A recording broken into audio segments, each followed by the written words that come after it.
Hi hello welcome to Mahamax viewers. ఈరోజు మనమున్నాం ఒక మ్యూజిక్ డైరెక్టర్తోనో లేదంటే యాక్టరా, మీరు ఎటువంటి నేమ్ ఇచ్చినా సరే దాన్ని 100%గా ఫుల్ఫిల్ చేస్తాను అంటున్నారు. మనతో ఉన్నారు ఆర్పి పట్నాయక్ గారు.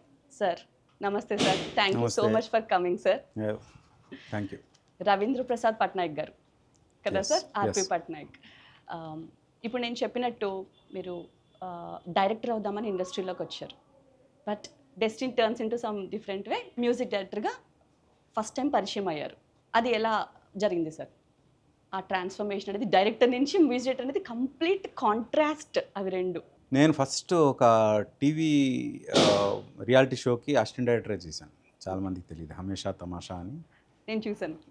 బాలాజీ గారని ఆయన డైరెక్షన్ చేసిన దానికి నేను అసిస్టెంట్ డైరెక్టర్ చేశాను.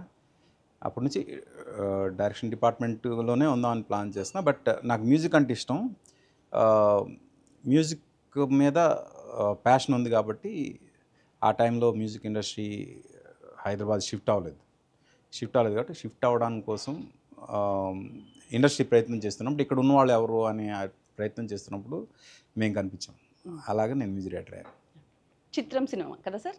ఫస్ట్ నీకోసం కన్నా ముందు అవునంటూ కాదంటూ అని ఒక సినిమా స్టార్ట్ అయింది. అవునంటూ కాదంటూ ఆ సినిమా చంద్ర సిద్ధార్థ్ గారి డైరెక్షన్లో వేణు లయ హీరోయిన్లుగా స్టార్ట్ అయింది. ఆ సినిమా ఆగిపోయి నా మ్యూజిక్ అంతా రికార్డింగ్ అయిపోయిన తర్వాత సినిమా అయిపోయిన తర్వాత అది స్వయంవరం లాగా ఇంకొక డైరెక్టర్ విజయభాస్కర్ గారి డైరెక్షన్లో అయింది. బట్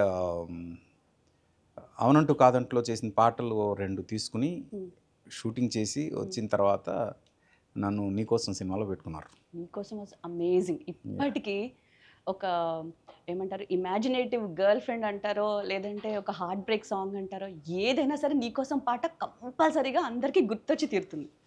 అది నా ఫస్ట్ మూవీ. ఎక్కువ ఎమోషనల్ సాంగ్స్ ఉంటుంది కదా సార్, మీకు ఏదైనా ఏమంటారు అది ఇంట్రెస్టా? ఎమోషనల్ అదే లేదు, సోల్ఫుల్గా ఉండాలి మ్యూజిక్ అని ఆలోచిస్తాను నేను. మ్యూజిక్ పలానా రాగంలో ఉండాలి అనేది నాకు తెలియదు కాబట్టి రాగాలు సోల్ఫుల్గా ఉండాలి అనేది ఎక్కువ ఆలోచిస్తా. సోల్ఫుల్గా ఉండాలని ఆలోచించినప్పుడు I got to know about these things అనమాట. అంటే సోల్ఫుల్గా మ్యూజిక్ చేయడం ఎలాగా దాని మీద వర్క్ చేశాను.